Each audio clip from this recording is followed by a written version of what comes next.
fois que nous venons de vivre ça aujourd'hui dans notre pays. Et puis nous promettons d'accompagner ces projets pour que cela soit pérennisé le plus longtemps possible. Dans une coordination personnelle du directeur général des Transacademia, Georges Ongelo Danga, les bus déployés ont réussi leur mission. À l'aller tout comme au retour, tout était donc parfait dans ce routing inaugural. De la femme, elle porte l'économie domestique et constitue le socle de l'éducation en communauté. La femme est célébrée dans toutes ses dimensions. Diane Okako, entrepreneur, évoque en ce mois de mars la condition de la femme dans les zones des conflits. Le côté festif ne doit pas occulter la guerre d'agression imposée par le Rwanda dans la partie est du pays. Odiane Lokako, femme entrepreneur, garde une pensée pieuse à l'endroit de ces femmes appelées à cultiver la terre et non à fuir leur maison. Toutes nos pensées partent aux mamans de l'Est, où ces mamans courent avec leurs enfants, fuient la guerre. Nous avons des femmes, des enfants qui sont violés. Nous avons mal au cœur. Et toutes nos pensées vont là-bas, en espérant que nous pourrons avoir un protocole de paix pour que justement ces mamans puissent rentrer chez elles et puissent vivre dans le calme et profiter de la terre parce qu'elles sont des agricultrices. Le numérique, voilà les mots-clés de la thématique retenue au niveau local pour le mois dédié à la femme. Odiane Lokako plaide pour un accès à plus de femmes. On ne peut pas parler de digital quand on entre dans les provinces.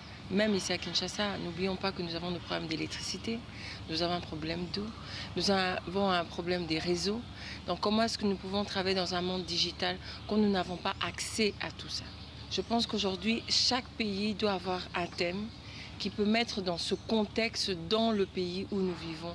L'entrepreneuriat féminin doit être la règle.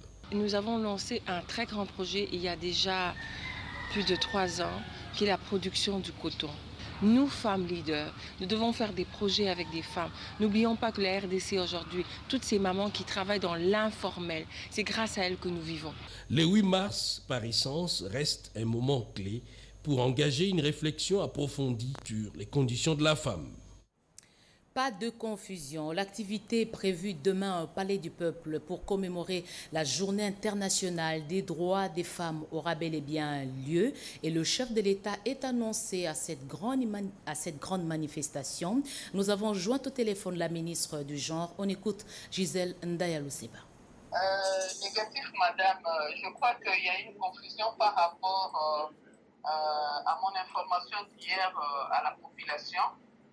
J'avais informé qu'il y a des activités qui sont prévues pour demain, partout sur toute l'étendue de la République, mais qui n'ont pas une connotation festive, c'est-à-dire qu'après les activités prévues, que les gens se permettent, parce qu'on a toujours fait, aller boire, danser.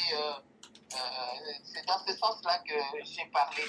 Ce n'est pas pour autant dire que j'ai interdit les activités prévues pour le 8 mars. Je confirme tout ce qui a été prévu pour demain aura lieu parce que déjà je suis en contact avec les services de la présidence pour très bien préparer la présence du chef de l'État au Palais du Peuple. Madame la ministre, pour ces informations. Et on termine par le processus électoral. Les enjeux politiques et électoraux actuels font bouger les lignes dans les états-majors des partis politiques. Emmanuela Commissaire Moukatoum nous annonce des adhésions massives au sein du Fonds des indépendants pour la démocratie chrétienne. Laurette Mampouya a accepté d'adhérer à cette formation politique.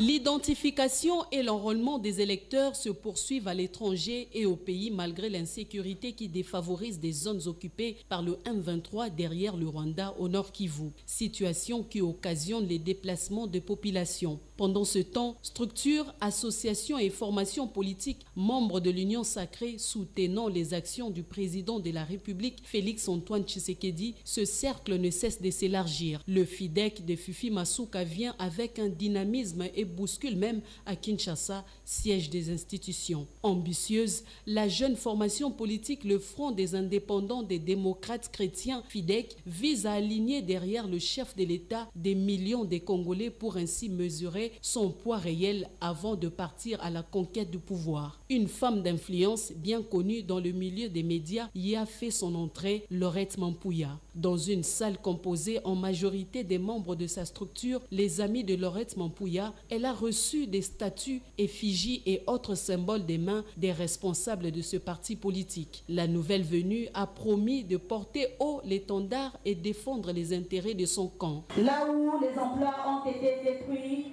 nous travaillerons à favoriser la création des emplois. Là où les gens ont été injustement traités, nous ferons tout pour que justice soit rendue. L'adhésion de cette femme énergique va faire bouger les lignes, a affirmé Dédé Moupassa, deuxième vice-président du FIDEC. La considération et l'accompagnement que nous allons lui accorder vont sans nul doute lui permettre de réaliser ses ambitions dans la vie politique pour le bien-être de la population.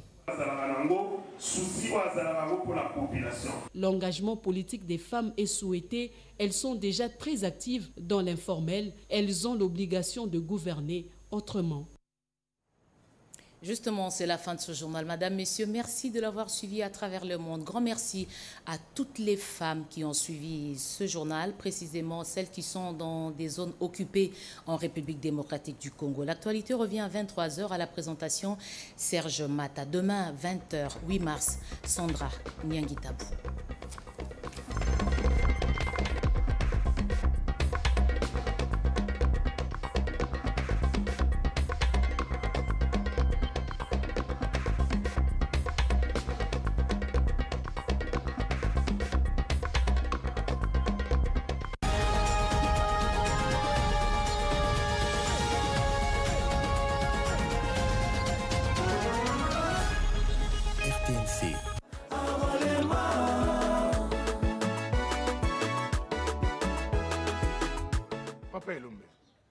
Est-ce que la diaspora aussi pourra voter? La diaspora ne pourra pas, monsieur. Mais la diaspora va effectivement voter. Mais cette fois-ci, on va commencer par 5 pays, à savoir l'Afrique du Sud, la Belgique, le Canada, la France et les États-Unis. Donc, les Congolais qui sont résidents dans ces 5 pays vont participer aux élections 2023.